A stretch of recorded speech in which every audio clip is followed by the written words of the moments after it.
Good morning, everyone. I'm Adrian Roger Menezes, and I'm here to present my solution, Kairos 4-in-1 drone. So, let's learn a bit more about me. So, I'm from Karnataka, India, studying in the GEMS Legacy School, Dubai, and I'm in grade 8.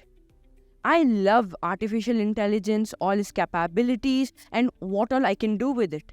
I'm sure we use it in our day-to-day life every time. I'm so passionate about it that I'm the AI student lead at GEMS Education. So, what is the problem I'm tackling here? The problem is many farmers all around the world are illiterate and are not able to understand or interpret weather and data systems. And they become the most vulnerable farmers in the process. To combat this problem, I'm here to save the day. First off, we have the drought detection system. Using IR sensors and leisure magnifying lenses, we can automatically increase the scope of view to 100 megapixels, making the scope of view larger. So, our IR rays will hit the ground, bounce back, and give us echoes. Depending on the echoes combined with AI and machine learning, we can automatically detect whether a drought is going to occur. To do this, we are using AI and machine learning. Now, once a drought is detected, it will automatically contact all the emergency services such as weather and data services and even firefighters. It will automatically start spraying fertilizer and water. Next up, we have the forest fire pre-detection system. Here, we are going to use humidity and soil moisture sensor to understand the environment around it. So, once it detects the humidity levels, we can automatically understand whether a drought or a forest fire is going to occur. Once it is detected, again, it will contact all the emergency services and act accordingly. It can either spray fire retardant or water. Then we have the mobile weather station. High and low pressure areas are created due to the uneven heating of Earth. This is caused by the sun. High and low pressure areas can cause droughts, storms, winds, etc. This is how winds are formed and these breezy days. Now, I would like to show you my model. As you can see, I've 3D printed my model, and it's a quadcopter vertical takeoff and landing VTOL. The top portion is the battery pack. Battery packs often get overheated, and due to this, it can cause malfunctioning, which is a really bad situation for us as this is an autonomous drone. So the battery pack is placed here so that the air can cool off the battery pack. Then on the main compartment, we have it divided into two parts. One is water and fertilizer and one is fire retardant. On the side modules, as you can see, we have all the technologies that I have discussed, such as the humidity level sensor, the IR sensors, etc. Now, what are the market opportunities?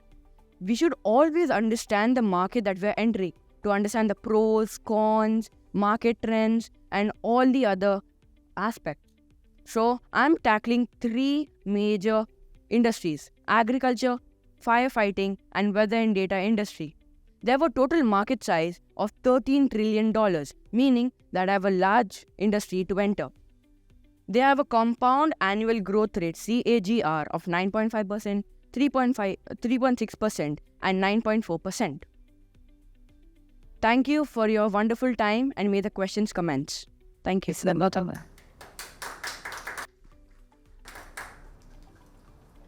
Okay. So it's a remote sensing system, right? Purely remote sensing. Yeah. What's at the bottom of the drone? So the bottom of the drone, as you can see, are these legs. So these are the landing gear and also the hoses. So I have done this so that the aerodynamics is kept there. So once it takes off, these hoses will be exposed and then all the spraying part can be done. And once it comes back for landing, it will be covered and landing is done. How much are you carrying weight-wise? Weight-wise, so this comes in tons, as this is a small model, whereas the actual one can be as big as this room.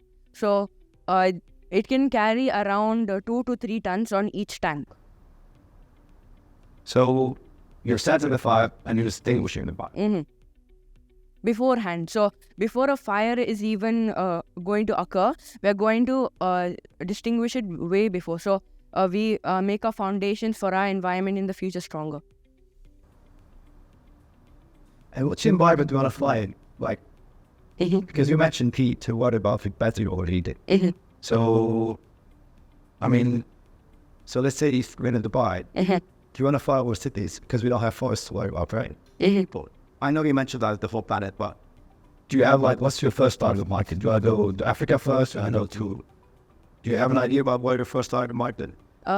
Thanks to all the governments here in Dubai, we are totally secure, and there are many developments occurring. But in other countries such as India, South Africa, as you mentioned, they're not so developed and they are so vulnerable that we can't help them out. So I would like to launch this first there and then start worldwide.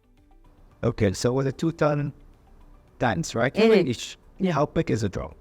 So the drone can be around a size of maybe 3 cars put together. So you can say around 30 meters diameter, like length. 30. Yeah. 13 diameter. 30. 30 Yeah. So the ball fit in this one. Yeah, maybe. Okay, well done. Thank you. I love your idea. I think it's really important to look at how we can address some of these real life issues. If you were covering with your 2-ton, so 2 tons would be fuel, fertilizer, and water, and 2 tons separate tank would also then be fuel, fire, extinguishing materials. How much land did you cover? How much have you worked out the square footage of how much water and fertilizer would be needed to address that? Therefore, how much could one drone cover in terms of land gas? So actually, as you can see, the battery pack is quite small. I've kept this so that the government can use it in shifts. So in the morning, maybe 3-hour shift, and then after that, they will come back for charging, and another one will go and do the same job.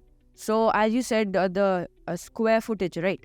So the nozzles are made wide, so they can cover around, you can say 100 square meters, like in total. Okay. And then how will it know ready to move on to the next 100 square meters? So as I said, the side modules are containing IR sensors. So it'll detect whether the fire retardant or whatever has reached the ground, and if it has reached there, it'll move forward. Okay, that sounds impressive. Can you tell me more about the sensors, how they'll be able to pick up on them? Yeah, so IR sensor is basically infrared sensors. So you know those ones that we use in the washroom hand sanitizers. So similarly, this IR sensors will detect the ground. So once anything has reached the ground, such as fire retardant, it can detect the temperature too. So once it detects that, it will automatically know that, yeah, I've already sent it, so I can move forward. I understood that bit, but of course you then said it will detect if it's gone into the ground. How do you know how much water, depending on how dry the land is, how do you know how much water and fertilizer will be needed for different terrain?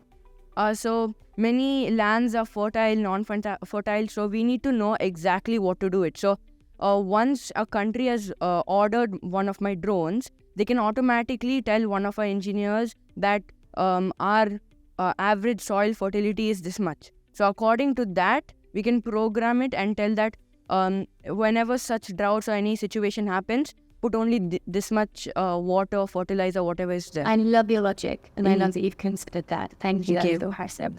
Excellent. Well done. I really love the show. Thank you. You're very well presented. I really love the fact that you brought a prototype with you as well, just excellent.